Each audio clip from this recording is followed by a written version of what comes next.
paz e a graça do Senhor Jesus Cristo. Amém? Peço desculpa porque eu vi assim, bem esporte, eu estava no compromisso, o pastor me falou das vestes solenes, né? Mas, como tem aquele canto, né, que fala todo prega não, né? Então, a gente veste, mas quem proclama a palavra é o instrumento, é o vaso, né? Mas para mim é uma alegria poder assim, estar aqui conhecendo este rebanho do Senhor e vendo assim a graça de Deus manifestada neste lugar. Encontrei o pastor Maurício na livraria, foi na Shalom mesmo, foi? Nós estávamos comprando os livros lá e aí ele nos fez um convite para terça-feira e agendamos para hoje, esse fim de semana aqui viajando. Mas é uma alegria poder conhecer vocês, alguns estou revendo, outros creio que é a primeira vez que eu estou aqui compartilhando a palavra de Deus com vocês. Amém? Vamos abrir a Bíblia Sagrada, meus amados. Vamos abrir a palavra de Deus no Evangelho do nosso Senhor Jesus Cristo, segundo nos escreveu Mateus, no capítulo 15, versículos 21 a 28. Gostaria que você abrisse a Bíblia. Não diga para a Bíblia: estou contigo, e não abro. Abra.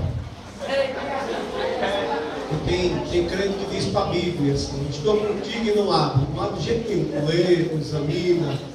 O pregador diz um versículo que não tem nada a ver e a pessoa ainda diz amém. Porque nós precisamos ter a mesma atitude que os bereanos tiveram. Os moradores de Bereia ouviram de bom grado o que Paulo lhes pregava, mas examinavam todos os dias para ver se as coisas de fato eram assim. Então nós precisamos deixar a Bíblia aberta.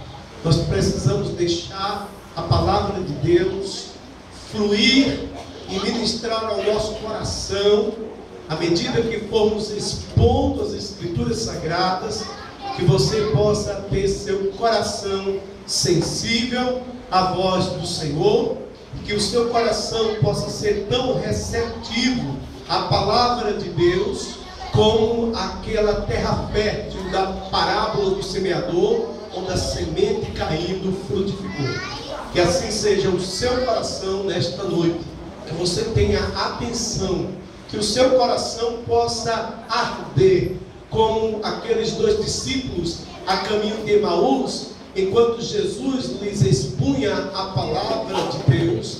Eles disseram, depois de reconheceram Jesus: porventura não nos ardia o coração quando ele no caminho nos expunha as Escrituras? Então que o seu coração possa arder no momento em que a palavra do Senhor estiver sendo exposta.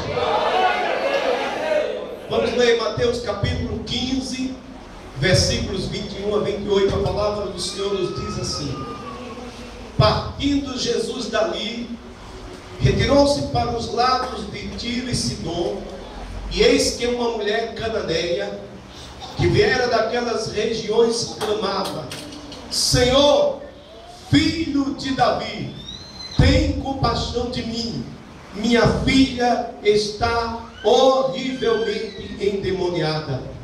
Ele, porém, não lhe respondeu palavra. E os seus discípulos, aproximando-se, rogaram-lhe: despede-a, pois vem clamando atrás de nós. Mas Jesus respondeu: não fui enviado senão às ovelhas perdidas da casa de Israel. Ela, porém, veio e o adorou, dizendo: Senhor, socorre-me. Então ele respondendo disse: não é bom tomar o pão dos filhos e lançá-los aos cachorrinhos. Ela, contudo, replicou: sim, Senhor, porém os cachorrinhos comem das migalhas que caem da mesa dos seus donos. Então lhe disse Jesus: ó mulher, grande é a tua fé, faça-se contigo como queres. E desde aquele momento, sua filha ficou sã. Não fecha a Bíblia, não fecha.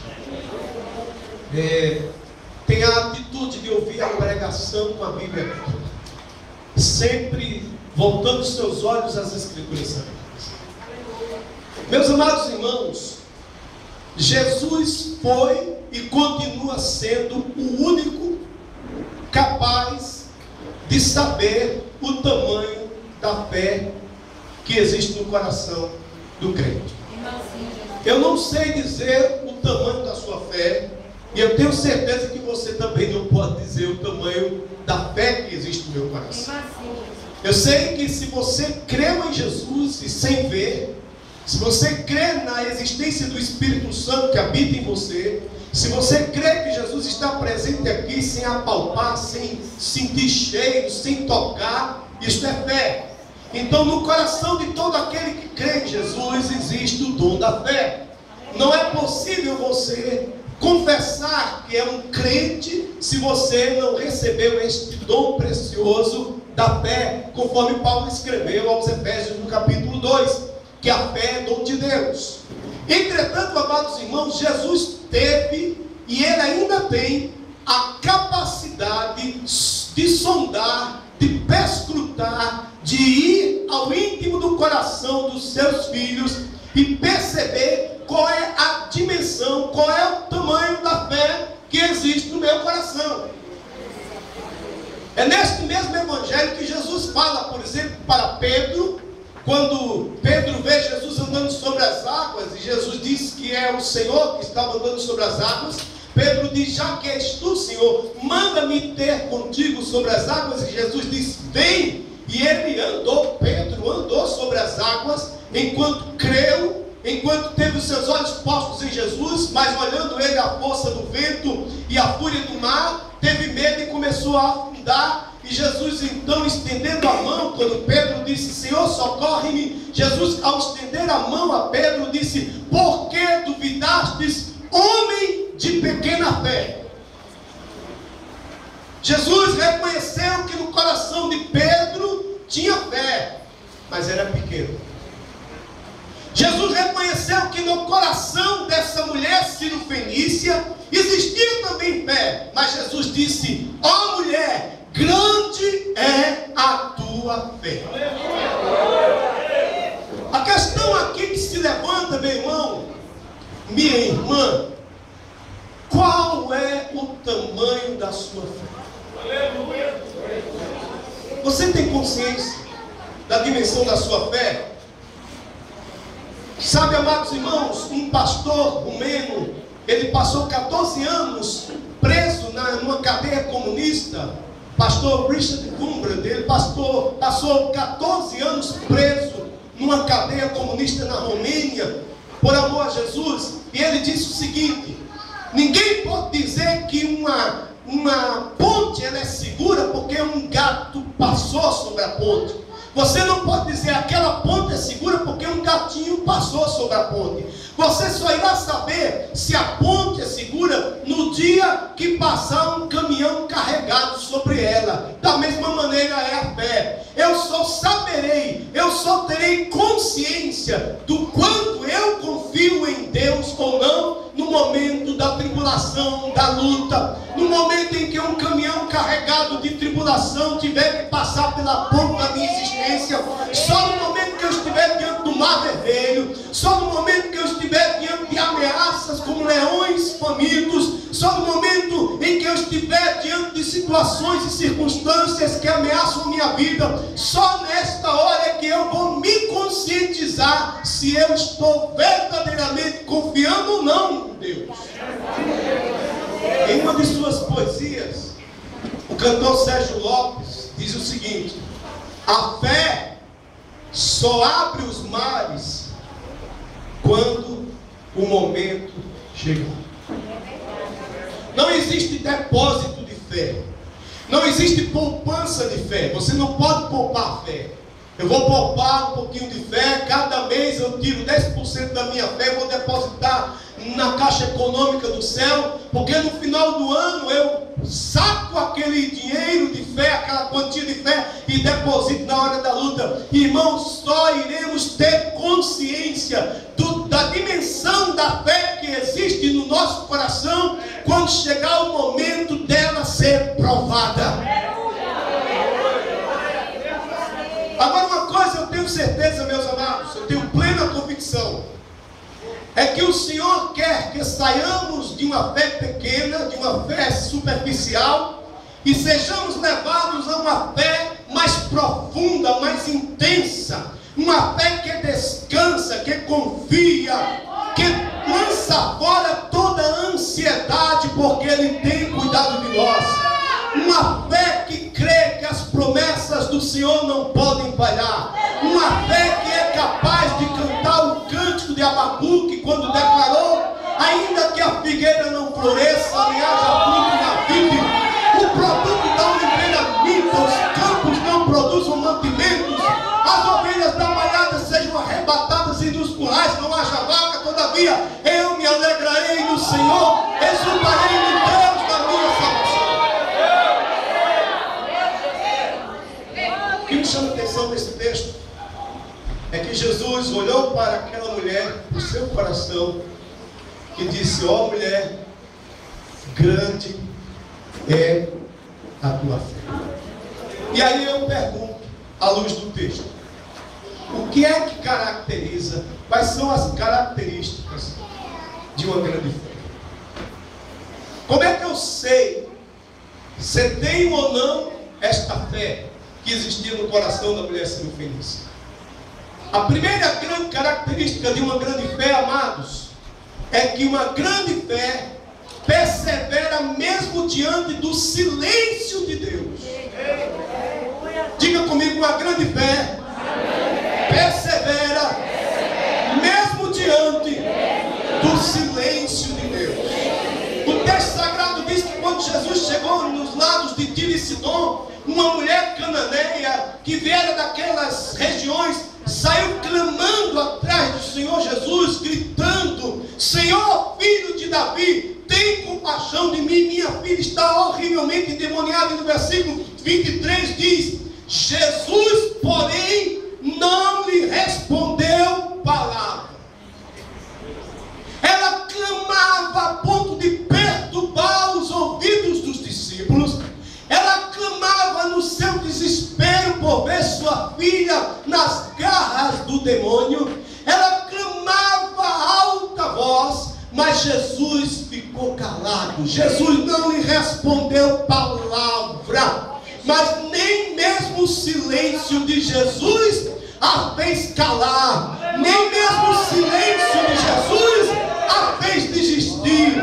Nem mesmo o silêncio de Jesus lhe fez abrir mão. Ela continuou clamando: Jesus, filho de Davi, tem compaixão de mim. Jesus, filho de Davi, tem compaixão de mim. Como é que você reage quando Deus fala com todo mundo? Você vai para um culto assim, cheio de fogo, o Senhor usa os vasos para todo mundo. Se você estiver sentado aqui nesse púlpito, ele está falando para a irmã, para você, para a irmã, aí chega você, ele pula, ele sai falando, aí vai falando para um, para outro, você aqui dizendo: Senhor, fala comigo, Jesus, fala comigo, Senhor. E o Senhor simplesmente lhe desperta do culto sem dizer nada.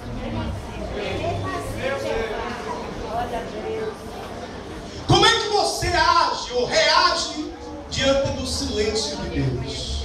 Quando Deus resolve calar, quando Ele resolve não dizer uma palavra sequer para você, Ele fala para todo mundo.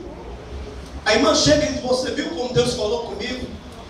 E você no coração diz: mas por que Ele não falou comigo? Parece que o silêncio de Deus se torna a coisa mais barulhenta do mundo. Porque silêncio de Deus tira sono de crente. Meu irmão, barulho não tira sono de crente, mas silêncio tira. Meu irmão, quando Deus cala, quando Deus silencia, quando Ele não diz uma palavra, quando Ele não fala, nesse momento a gente fica pensando: meu contemplando minha oração? Será que o Senhor não está escutando o meu clamor? Será que o Senhor não está vendo a minha dor? Será que o Senhor não está contemplando minha angústia? Será que o Senhor não está vendo a situação que eu estou vendo? Meu irmão amado, como é que você está reagindo ao silêncio de Deus? Porque esta mulher entendeu que o silêncio de Jesus não significava o fato dela desistir. Ela não desistiu, mesmo Jesus calando. Portanto, se Deus está calado com você, continue clamando, continue buscando, porque a qualquer momento o céu vai se abrir e Deus vai falar com você na terra.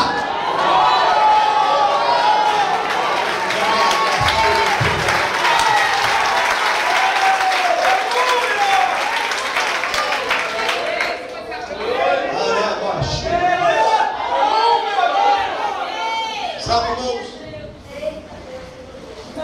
Deus falava muito com Abraão, mas um dia Abraão resolveu ouvir a voz da sua esposa e gerar um filho com Agar, a criada egípcia. E Abraão passou 13 anos sem ouvir Deus. Deus deu um silêncio para Abraão de 13 anos. E Abraão nem se desviou. Aleluia!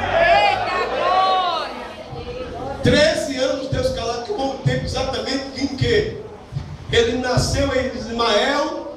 E depois de 13 anos de idade, Deus rompeu o silêncio e falou para Abraão que iria lhe dar um filho com Sara. 13 anos sem ouvir Deus. Meu irmão amado, você já parou para pensar na prova de Jó? Eu sei que o livro de Jó é aquele tipo de livro que a gente lê com medo. A gente lê com medo, quando a gente começa a ler Jó, a gente diz, será que vai acontecer 50% da minha vida? Eu não sei se você gosta de ler Jó, eu pessoalmente tenho medo primeiro de Jó.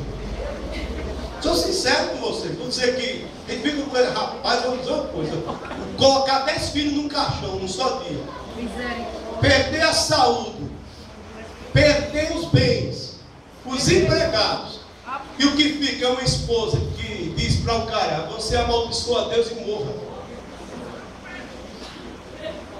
Mas uma coisa eu percebo, quando a gente vai passar uma prova, não sei se você já viu Deus falando com um vaso, chegando assim, olha meu filho, você vai passar por um estreito. Eu sei que é difícil essa palavra, a gente gosta muito de dizer, olha a porta está se abrindo, a bênção está chegando, a vitória está chegando, mas tem hora que Deus fala assim, meu filho, se prepare, busque a minha face, desça, porque você vai passar por um estreito. E a gente começa a orar, pedir misericórdia a Deus, graça, tem misericórdia, Senhor. Mas com Jó, irmãos, Deus simplesmente não mandou um aviso prévio. Nem sonho Jó teve que ele ia passar o que ele passou. E quando ele começou a passar por aquilo que ele passou, Deus ficou calado. Se você ler do capítulo 1 ao capítulo de número 37, é só silêncio de Deus. A única coisa que a gente sabe é que lá no céu aconteceu uma história. Mas quem sabe somos nós. Jó não sabia daquilo não. E morreu sem saber. Só está sabendo agora na glória. Mas quando Deus se revelou para Jó, nos capítulos 38 em diante, não foi para dizer, olha Jó, vou explicar uma coisa para você, meu filho. É que um dia eu estava reunido com meus anjos, e aí veio Satanás e entrou na reunião, e eu perguntei de onde ele vinha, e foi por isso que aconteceu na sua vida tudo que aconteceu. Está entendido, meu filho? Jó morreu sem receber de Deus explicação. Apenas Deus disse, Jó, onde é que você estava quando eu comecei a criar o universo? Onde é que você estava quando eu pesei o pó da terra na palma das minhas mãos? Jó, eu sou Deus e você é homem. Jó, você não entende meus caminhos. Jó, o meu silêncio é porque há mistérios que você não vai compreender. Jó, o meu silêncio é que existe a necessidade de você andar pela fé. E a fé persevera, mesmo quando eu me calo, mesmo quando eu silencio, mesmo quando eu não digo nada. Você persevera porque existe fé no seu coração.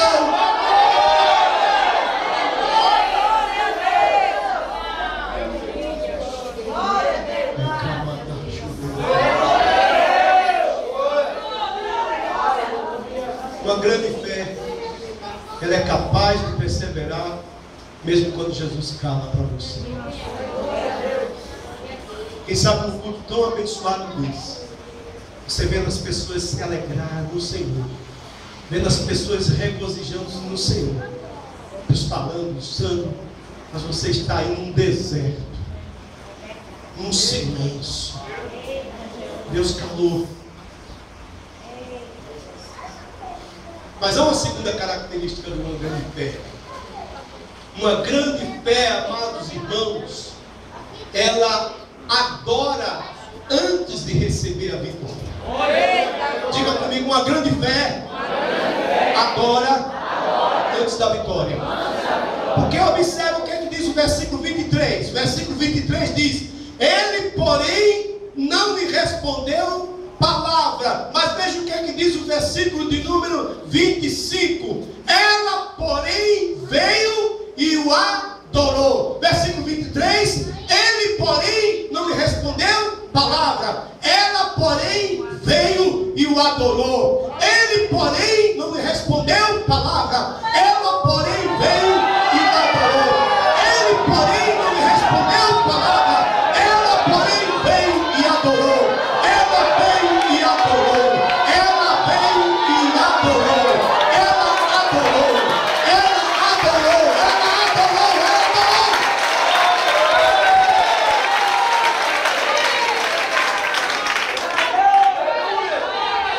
Quando é que nós adoramos? Com frequência, a nossa adoração tem que ser motivada pela vitória alcançada. Quando é que nós oferecemos nossos cultos em ação de graças? Quando recebemos a vitória. Você adora antes? Porque ele, Jesus, porém, ficou calado. Ela, porém, veio e adorou antes de ter sua filha liberta. Adorou antes de Jesus responder. Adorou antes do Senhor lhe dar vitória. Ela adorou antes da vitória chegar. Irmãos, eu não estou aqui para receber vitória. Receber vitória, irmãos, é consequência de algo que eu estou aqui para fazer antes. Eu não estou aqui sequer para pregar. Pregar é consequência de algo antes.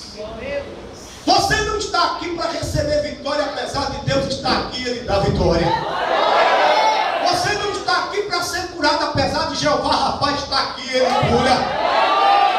Você não está aqui para ter suas necessidades supridas, apesar de Jeová Jireh estar aqui e Ele provê.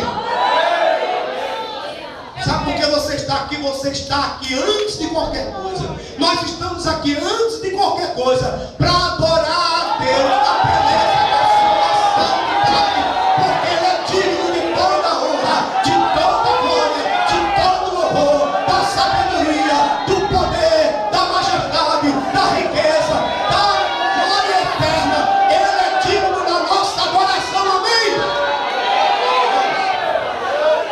Quando a igreja se encher de gente que adora, porque quando o filho do relacionamento de Davi com Batseba estava doente, e que Deus disse através do profeta Samuel que a criança morreria, Davi, conhecendo que Deus é um Deus de misericórdia, que poderia voltar atrás daquela decisão soberana dele, Davi se pôs a jejuar, não queria comer, não queria se banhar, ficava lá jejuando na tristeza para que Deus poupasse a vida da criança. E aí a criança morreu. E os servos de Davi ficaram preocupados, porque antes da criança, quando ela estava linda doente, ele vivia ali naquela tristeza de jejum. Imagina agora que a criança tinha morrido. Davi percebeu que os servos falavam entre eles, e Davi então abordou os servos dizendo: a criança morreu, não foi? Foi, felizmente morreu. Davi então prepara um banho, coloca comida para mim. Tomou um banho, perfumou a cabeça, colocou comida, e o texto sagrado diz que Davi foi para o templo adorar.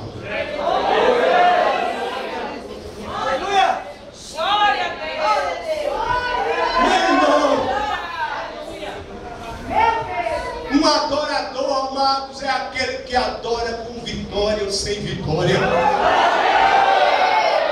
Com resposta ou sem resposta, você adora, porque Deus é digno de toda a glória, de toda a honra, do louvor, da sabedoria, da riqueza. É como uma serva de Deus que disse assim na sua oração: ó Deus, Deus meu, se eu te sirvo por causa do céu, retira-me o céu. Se eu te sirvo por causa do inferno, lança-me no inferno. Mas se eu te sirvo pela beleza da tua santidade, não escondas de mim a tua face.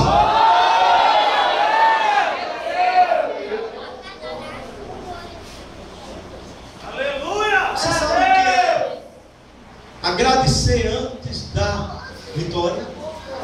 Você sabe o que é dizer: Senhor, eu te agradeço pelo silêncio, eu te agradeço pelo desprezo, eu te agradeço pela luta, eu te agradeço, eu vou te adorar, eu vou te adorar, eu vou te adorar, porque quando Asaf entrou na luta, na crise de ter, porque ele queria ter o que os ímpios tinham, o que o próspero ímpio tinha, ele entrou no santuário de Deus, e aí Asaf disse: quem mais tenho eu no céu? Não há outro em quem a minha alma se compraza na terra. Eu quero te adorar, Senhor, eu quero te adorar. Entrar na tua presença, só adorar o Senhor me basta, porque o resto é consequência, o resto vem. As coisas vêm, fluem, quando nós entramos na dimensão da adoração ao Senhor, pela beleza da sua santidade. Eu estava fazendo um seminário à época, e todos os 4 anos que eu fiz seminário no Betel, eu tive mantenedor. Mas no meu 4º ano, logo no ano que eu estava terminando, o meu mantenedor, que era um comerciante, quebrou. Literalmente ele quebrou, ele não tinha mais condições de me manter. Ele chegou para mim e disse: pastor Hamilton, eu não vou poder mais me manter no Betel este ano. Eu agradeci e disse: meu irmão, olha, que Deus abençoe, eu vou estar orando por você. E eu sabia que na época a dona Lídia, a missionária Lídia, era viva. Ela tinha um hábito assim muito estranho. Ela pegava o seguinte: ela esperava a pessoa ficar 3 meses devendo, e quando era no 3º mês, ela levava uma lista em pleno culto. Estavam todos os alunos reunidos, e ela entrava assim com a sua comitiva, com aquela lista. E ela abria aquela lista e dizia: agora eu vou ler o nome dos que estão devendo e não podem entrar em sala de aula. Era assim o tratamento na época. E aí eu ficava naquela expectativa. Toda vez que eu ia para o seminário, eu ficava: meu Deus, será que é hoje? Mas quando terminava o culto, que dona Lídia não apareceu, eu dizia: glória a Jesus, não apareceu. O livramento. Só teve um dia que eu estava todo animado para assistir a aula, quando eu vi, quando estava terminando o culto, entra dona Lídia com a listinha branca. Como o meu nome Hamilton é com H, ela começou a ler com Antônio, e aí eu fui chegando no G de Geraldo. Aí de repente ela disse: Hamilton Medeiros de Oliveira. Todos olharam para mim, porque nunca me viram devendo no Betel, nunca deixei de ter manutenção. E aí, gente, eu fiquei corado de vergonha, eu queria um local assim para me esconder. E aí eu comecei uma vontade de murmurar, de questionar a Deus, de dizer: Senhor, que chamado é esse? Como é que o Senhor me chama para passar essa vergonha, esse constrangimento? A vontade era grande. Aí eu disse: eu vou fazer algo diferente, eu vou fazer algo contrário à minha natureza. A minha natureza está pedindo para eu murmurar. Eu vou dar graças porque eu não vou assistir aula hoje. Eu vou agradecer porque eu estou impedido de ir para a aula hoje. Deus tem um plano, Deus está me ensinando, Deus está trabalhando no meu caráter. E eu comecei a orar silenciosamente assim no meu coração: Senhor, eu te agradeço pela dívida, eu te agradeço porque eu não vou assistir a aula hoje, Senhor. Está doendo, está difícil dizer isso, mas eu vou dizer pela fé. Senhor, eu te agradeço pela vergonha pública que eu passei. E quando eu estava terminando de agradecer, que eu abri os olhos e eu ouvi alguém fazendo assim. Eu olhei, era o pastor Rogério, que hoje está na Alemanha. Ele me chamou assim e disse: pastor, me perdoa. Quando o Senhor estava ali em oração, Jesus tocou no meu coração para pagar toda a sua dívida. Receba. Adore antes que o céu vai se abrir para você.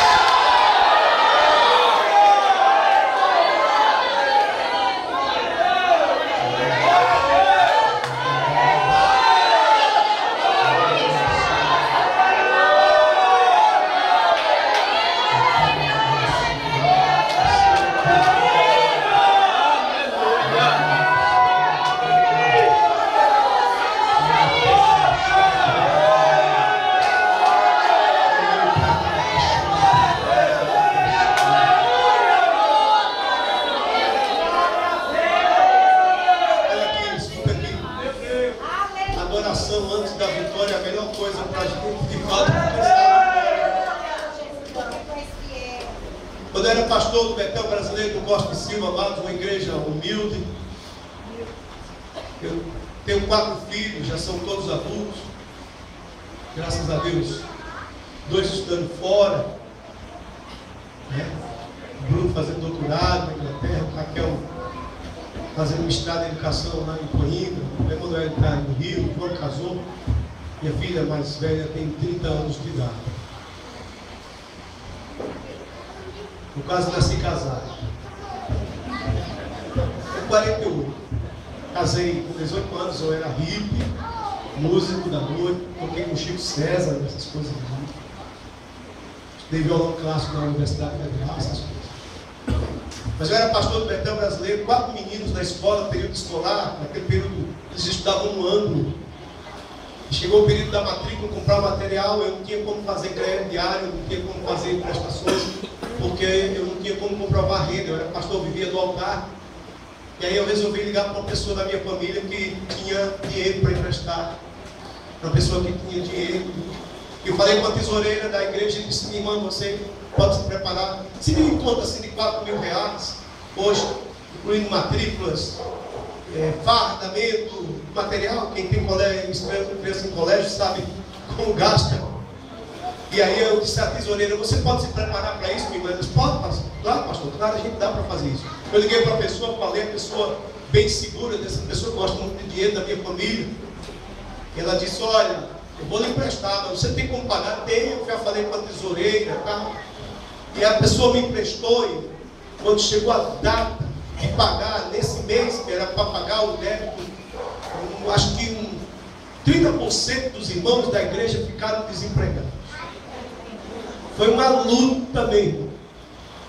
Foi uma luta mesmo. E aí, para eu ligar para a pessoa, quando eu liguei, eu ouvi o que eu não queria ouvir. A humilhação. Foi mesmo. A pessoa dizendo: você é pastor, você não pode me ver, isso é verdade. Mas eu irei pagar. Eu quero meu dinheiro, eu emprestei só porque você disse que ia pagar e começou lá. Todos os dias a pessoa ligava para mim, me humilhava, e eu ia buscar a face do Senhor. E um dia eu resolvi adorar. De madrugada eu me levantei e disse: Senhor, eis minha vida aqui. Se esta humilhação é necessária para que eu desça mais, para que eu seja mais humilde, que tua vontade seja feita. E eu sonhei. Eu estava no ponto do ônibus, não tinha carro à época, esperando o ônibus para ir para o Alto do Mateus, em frente à igreja congregacional de Cruz das Armas, onde eu morava. E no sonho eu estava no ponto de ônibus, quando de repente o meu mantenedor, que já tinha saído da crise, parou num sonho, na moto, com uma camisa polo azul, uma calça jeans na moto. Ele parava no sonho e dizia: pastor, amigo, o senhor vai para onde? E eu dizia no sonho: eu vou para o Betel. Ele disse: suba aqui que eu vou deixar lá. E ele ia no sonho, quando chegava próximo ao Betel, tem uns pés de coqueiro lá. Ele parava a moto, mandava eu descer, tirava um cheque azul da Caixa Econômica, dava o dinheiro para mim, dizia: o senhor me mandou entregar a você. E aí eu olhava, era o dinheiro do débito. Eu acordei com aquele misto de alegria e de raiva. Eu não sei se você já sonhou resolvendo uma situação difícil e de repente você acorda. Se você assistiu aquele filme A Era do Gelo 2, alguém assistiu A Era do Gelo 2? O 2 é o seguinte: tem um esquilo pré-histórico que, coitado, a luta dele é atrás de uma noz. E na Era do Gelo 2, no final do filme, ele chega no paraíso. O paraíso do esquilo é um cheio de nozes. E lá no centro tem uma noz imensa. Aí ele vai chegando, abraçando aquela noz. Quando ele vai abrindo a boquinha para começar a partir a casca da noz, aí ele vai sendo puxado do paraíso, ele volta para a terra, tacide, a preguiça, assim fazendo respiração boca a boca, dizendo: aqui são bem. Aí ele fica com a raiva e sai atrás da preguiça, dando nela. Eu acordei com essa sensação. Era um misto de alegria, de raiva. Meu Deus, era só um sonho. Mas eu disse: mas Senhor, se foi o Senhor vai cumprir. Aí eu fui para o café da manhã, eu disse para minha esposa, disse para minha mãe, elas disseram que todos, tipo, poderiam dizer, isso é sonho, é que a pessoa vai dormir pensando no problema e sonha. De fato, é possível você pensar tanto no problema que você sonha que o problema é resolvido. Mas aí, amados, eu tinha aula nesse dia de manhã e à tarde do Betel. Fui para amanhã para a aula, voltei. À tarde eu tinha uma aula às 3 horas. Estava de 2h30 da tarde ali em frente à igreja congregacional. Tinha esquecido até do sonho.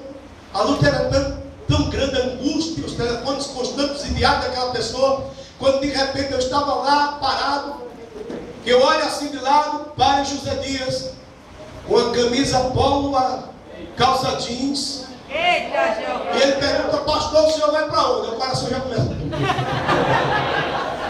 E eu já estou vontade de falar em mistério, né? Porque pentecostal tem esse negócio, começa a voltar mesmo, eu vou me segurar aqui, porque a alegria é muito grande, eu vou esperar terminar o sonho. E aí ele disse, vem aqui que eu vou me deixar no Betel. E aquele meu coração. Eu disse, Jesus, leva a bom termo, Senhor. Senhor, e eu lá em oração, e ele foi andando, foi chegando perto dos coqueiros, eu me lembrando, e aí ele vai, puxa, ele desce assim, faz uma manobra, entra nos coqueirais, diz assim, pastor, desça. Eu desci, ele puxa a carteira, tira um cheque azul da caixa, escreve o dinheiro, e me dá a oferta para eu pagar a minha dívida. Deus é fiel, Deus é fiel.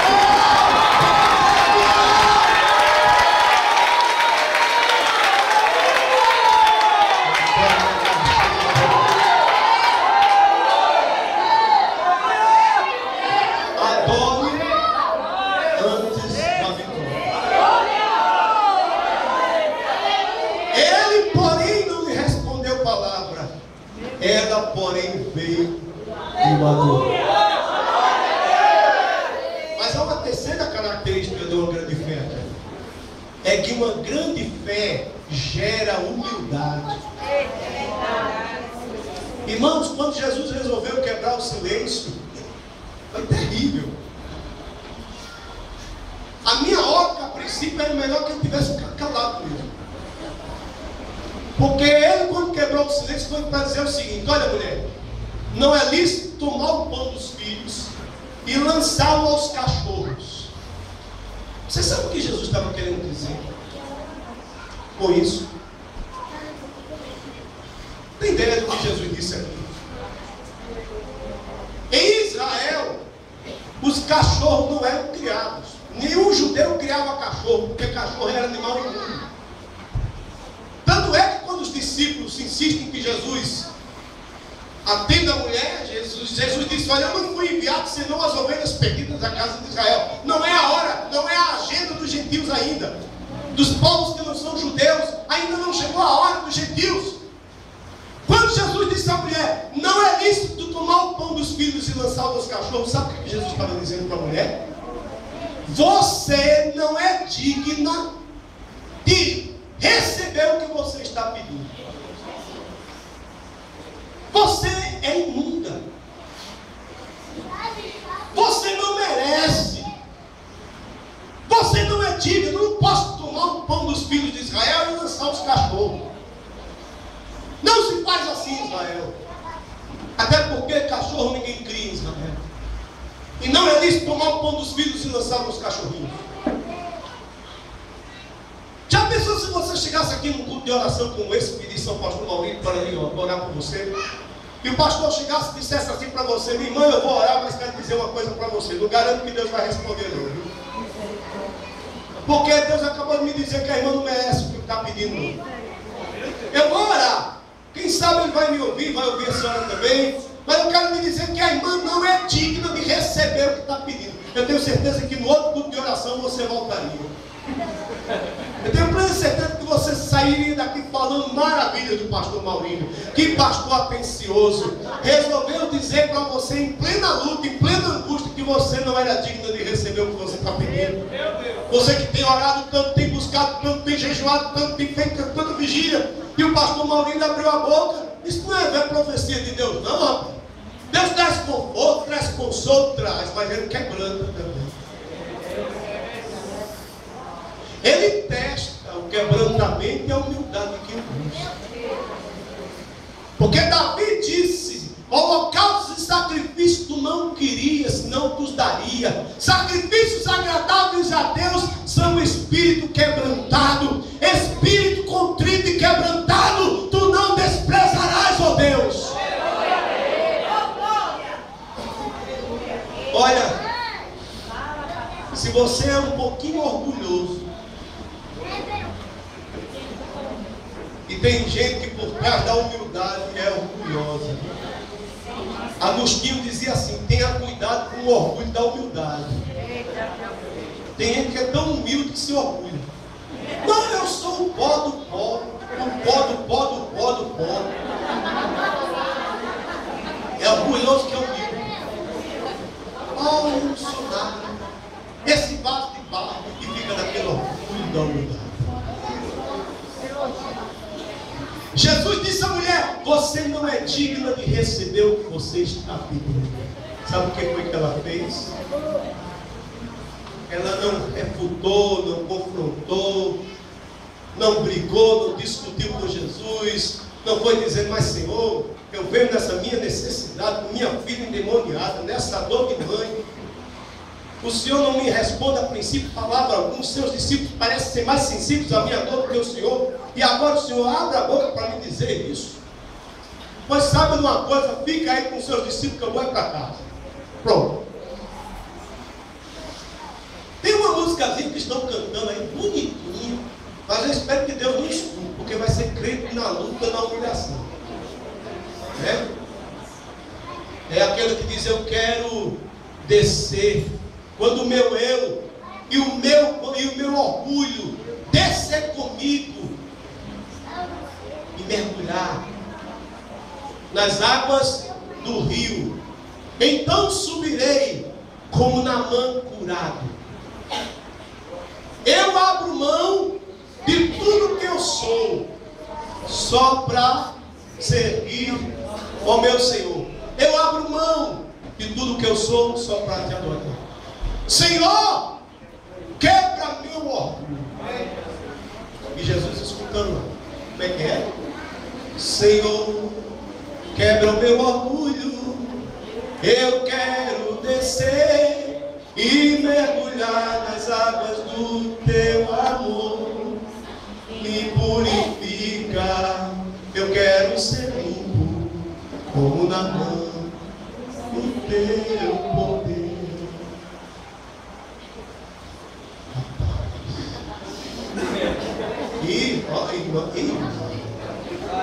Olha para aqui, olha para aqui, abre o olho aí. Irmão, você está pedindo mesmo para Deus quebrar teu orgulho? Senhor, quebra meu orgulho. Você só gosta de usar roupa de grife, de Lacoste a Nike. Senhor, quebra o meu orgulho.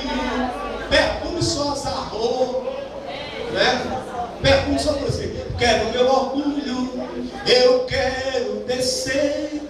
Aí Deus: vou quebrar, meu filho. Primeira coisa que você vai ficar desempregado. Porque você não gosta de precisar de ninguém, você não gosta de pedir a ninguém. Você diz para seu pai, para sua mãe: olha, eu mesmo compro as minhas coisas, eu não peço nada a você. E Deus diz: minha filha, você vai saber o que é pedir. Porque eu não tenho filho orgulhoso não, viu? Eu não tenho filho soberbo não, porque ao soberbo eu resisto, mas ao humilde eu dou graça e dou vitória. Eu abato os exaltados e exalto os humilhados. Só senta a minha mesa quem desce, só senta a minha mesa quem se humilha, só senta a minha mesa quem se quebra. Porque quando Jesus disse: mulher, não é lícito tomar o pão dos filhos e lançar aos cachorros, sabe por que ela disse? Sim, Senhor, eu concordo, eu assino embaixo o que o Senhor está dizendo, eu sou isso mesmo. Agora o Senhor está na minha terra, o Senhor não está entre os judeus, não, o Senhor está nas regiões de Tiro e Sidom, e aqui a gente cria cachorro. E sabe o que eles faziam? Sabe como é que eles comiam? Eles comiam em mesinhas baixas, orientais, e eles usavam como guardanapo para limpar os cantos dos dedos, do molho da carne quando eles melavam. Eles pegavam pedaços de pão, tiravam pedaços de pão, e enxugavam os cantos dos dedos melados de molho. E aí, quando terminavam de enxugar os cantos dos dedos melados do molho, eles jogavam para baixo da mesa onde tinha os cachorros criados por ele. E ali em Tiro e Sidom, ali nessa região aqui, exatamente onde estava Jesus, um cachorro não passava fome. E aí ela disse: sim, Senhor, é verdade, mas aqui os cachorrinhos comem das migalhas que caem na mesa do seu dono. Então pode me dar o pouco que for. Eu sei que o Senhor tem tanto poder que o pouquinho que o Senhor me der vai resolver a minha situação, vai me dar vitória.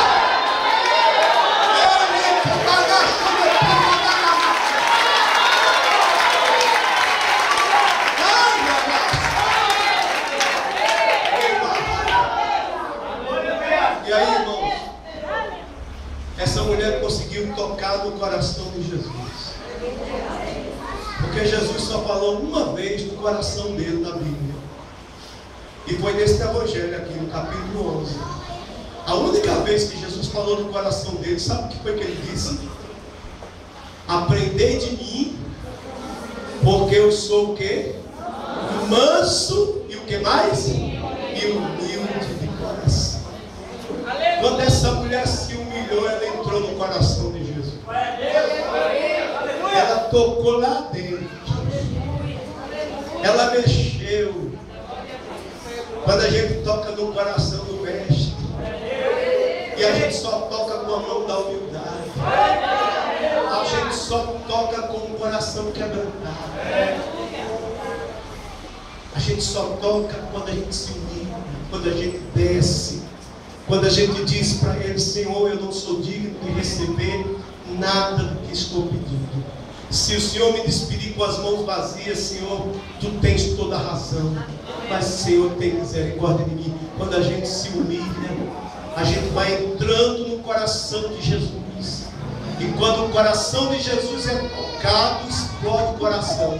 Porque Jesus não aguentou. Olhava dizendo: ah, mulher, grande é a tua fé. Seja feito conforme tu crês.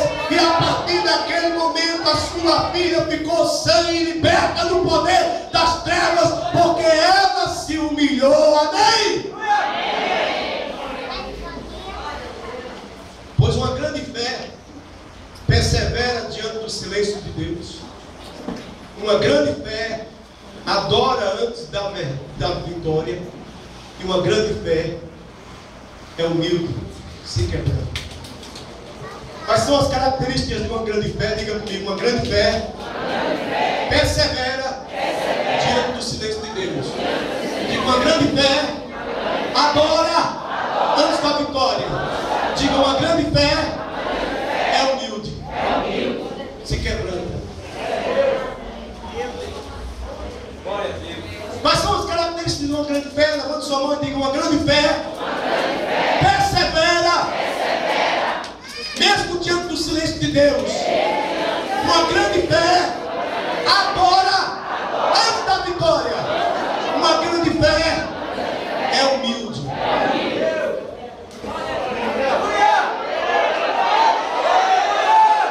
Fique em pé. Fique em pé.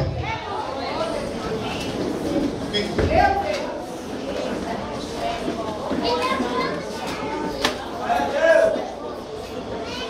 Quando o Senhor olha para você,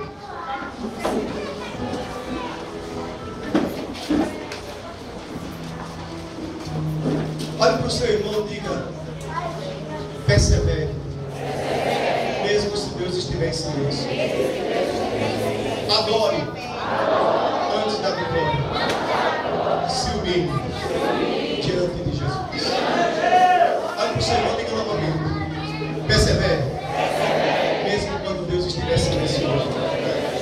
Adore antes da vitória. Se humilhe diante de Jesus. Diga para o seu irmão mais uma vez. Diga para o seu irmão mais uma vez. Olha para ele, ministra-se para ele. Diga-se para ele: persevere, mesmo diante do silêncio de Deus. Adore antes da vitória. Se humilhe diante de Jesus.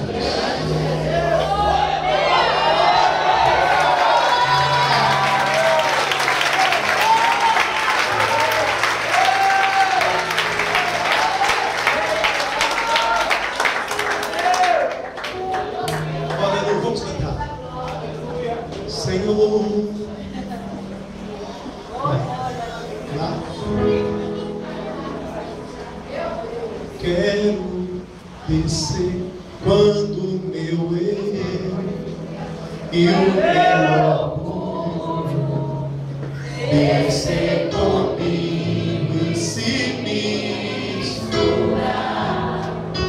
com as águas do rio, então subirei como na mão do teu poder. Senhor, quebra o meu orgulho, eu quero descer e mergulhar nas águas do teu amor.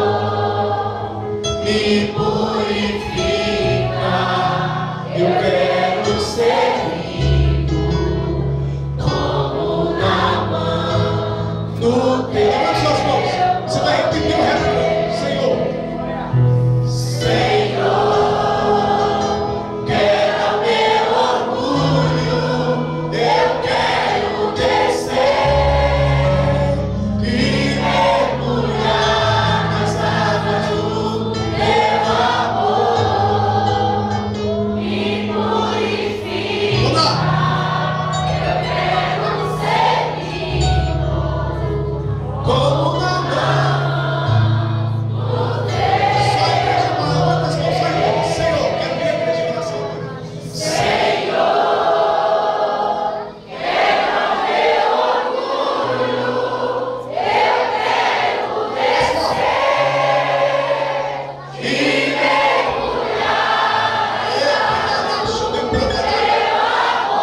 continua.